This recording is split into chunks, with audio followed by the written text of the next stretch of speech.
मैं विनय कुमार के साथ सुशील कुमार, और आप देख रहे हैं इंडिया रिपब्लिक न्यूज़।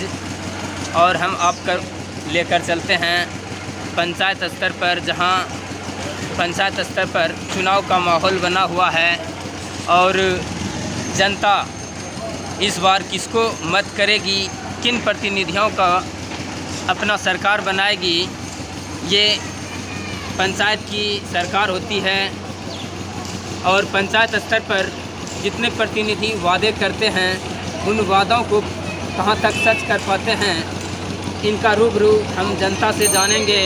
और हम पहुँच चुके हैं रामपुर पंचायत में। काली मंदिर के समीप बहुत सारे यहाँ के जनतागण हैं, उनसे हम जानना चाहेंगे कि आप मुखिया पद जो ग्राम पंचायत का प्रधान होता है, वे आपके प्रतिनिधि कितने सफल हुए और कौन से प्रतिनिधि आपका नेतृत्व कर सकते हैं। आप किन्हें अपने बहुमूल्य मत दे करके अपना प्रतिनिधि बनाना चाहते हैं। आपने जो अपने प्रतिनिधि चुनेंगे वह कौन से प्रतिनिधि होंगे और कौन से प्रतिनिधि आपके लिए और अपने पंचायत के लिए बहुमूल्य साबित होगा, जो विकास कर सके। सैन कुमार के से अच्छा कोई नहीं, और वो अपना बहुत बड़ा बलिदान दे के अपने पंचायत का जनता का सेवा के लिए आए हुए हैं।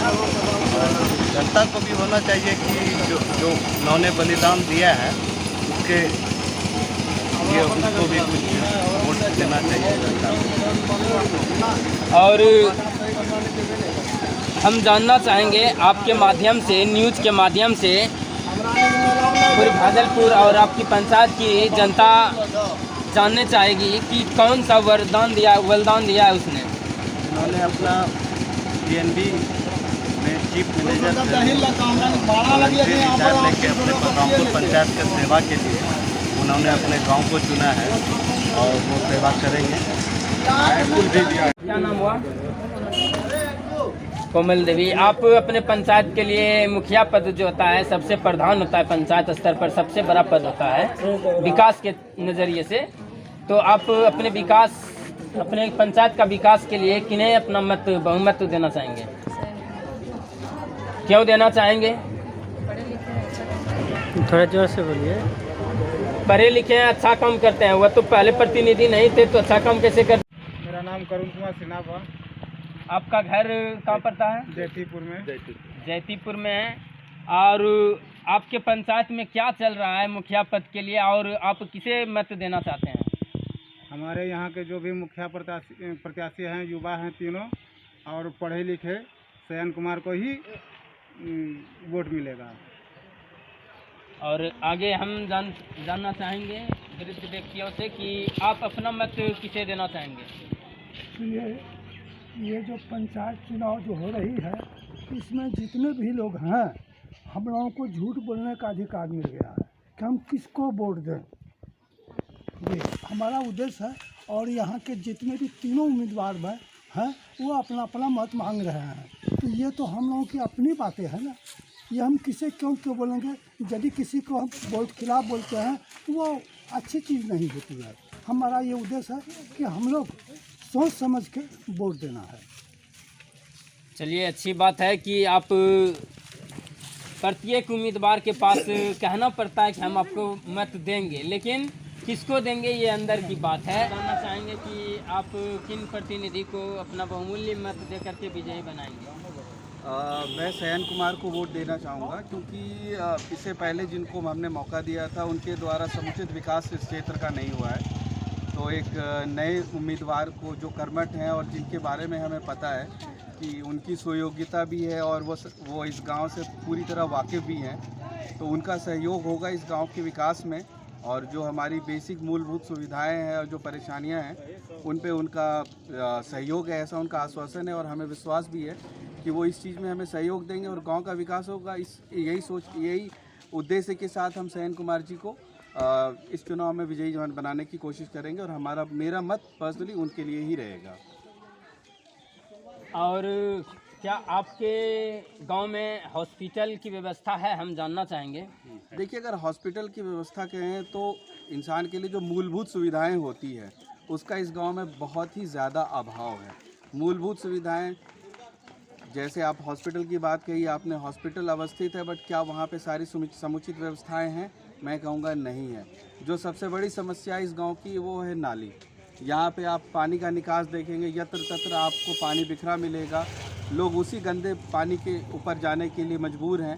तो ये सारी बेसिक सुविधाएं हैं जो हर इंसान का अपना अधिकार भी है, और जिस चीज़ के लिए मुझे लगता है कि सैन कुमार जी सक्षम है और ज़रूर इस पे उनका ध्यान होगा और वो विकास के लिए कार्यरत रहेंगे। क्या सैन कुमार को चुनिएगा तो नाला और जल योजना का सारा काम कर देगा? आपको विश्वास है? मुझे विश्वास है क्योंकि मैं उनको इस चीज़ से जान रहा हूँ, क्योंकि उससे पहले भी उनके पिता यहाँ के पूर्व मुखिया रह चुके हैं और उनके द्वारा गांव का एक समुचित विकास किया गया है। क्योंकि उस परिवेश में बढ़े हैं और गांव से रिलेटेड उनको सारी जानकारी है और वो बाहर भी रह के आए हैं। तो बाहर सुविधा का मतलब क्या होता है, क्योंकि गांव में रहने वाले लोगों को उतनी ही सुविधाओं का पता है और बाहर क्या सुविधाएं हैं उनका प्रॉपर सहयोग और प्रॉपर जब कॉम्बिनेशन के रूप में गांव में वो अगर धरातल पे उतारेंगे तो उसका एक जो इम्पैक्ट होगा वो आप ज़रूर इस गाँव में देखेंगे और मुझे उन पर संपूर्ण भरोसा है।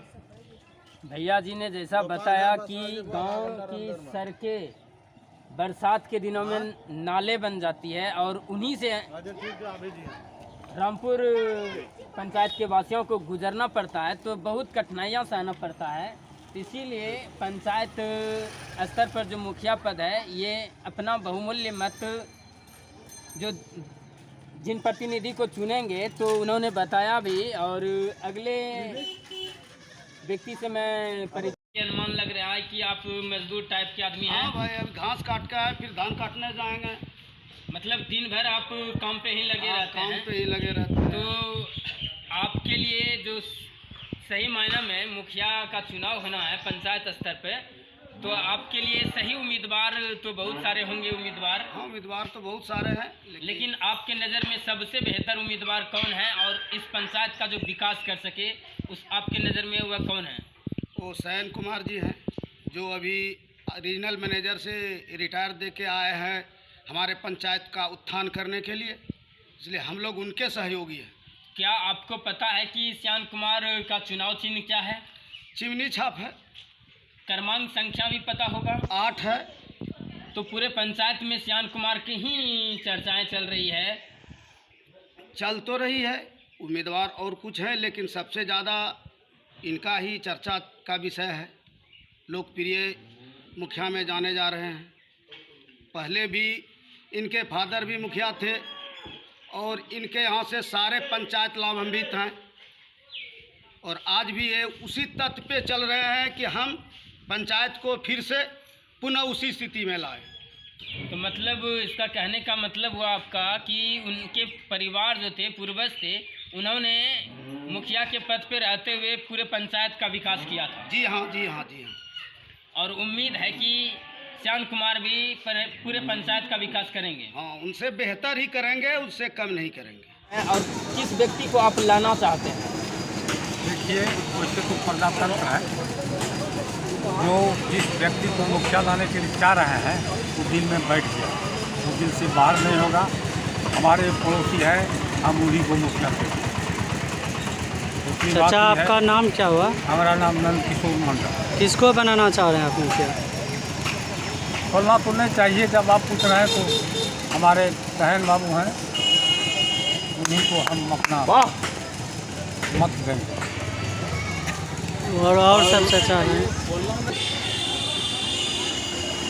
एक वृद्ध व्यक्ति के पास आया हूँ, उनसे भी मैं जान लेता हूँ कि इस पंचायत में किन प्रतिनिधियों का बोलबाला है और आप अपना बहुमूल्य मत किसे देना चाहेंगे?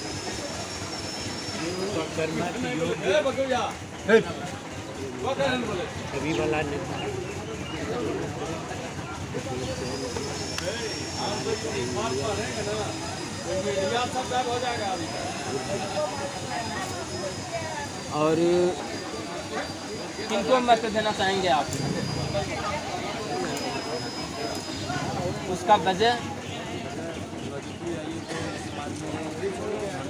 जो भी दिए उनकी सुपरवाइजरी वो काफ़ी सराहनीय है और शायद वैसा आने वाले जनरेशन में भी कोई नहीं कर पाएंगे जो उन्होंने उनके पूर्वज ने करा। आप कितने क्लास तक पढ़े लिखे हैं?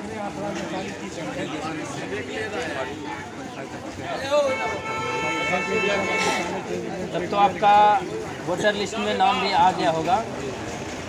कभी पहले आपने मतदान किए हैं? पंचायत स्तर पे तो नहीं किए होंगे? पंचायत स्तर पे भी किए हैं। तो अब की बार 6 व्यक्तियों का चयन करना है, जिसमें जिला पार्षद, मुखिया, सरपंच, पंचायत समिति, पंच, वार्ड, ये सारे होंगे। तो आपको कहीं दिक्कत होने वाली है क्या? कहीं दिक्कत नहीं है, कोई दिक्कत नहीं कहीं। आप सबको रूबरू करा दूं कि आप इस पंचायत के हैं? हाँ। आपका क्या नाम हुआ? अनिल मंडल। तो हम जानना चाहेंगे आपसे कि आपके पंचायत में जो अब पंचायत स्तर पर चुनाव होगा, उसमें आप अपना बहुमूल्य मत किसे देना चाहेंगे? जयन कुमार को। जयन कुमार संपत्ति वाला है, जहाँ भी जमीन है जयन कुमार का है।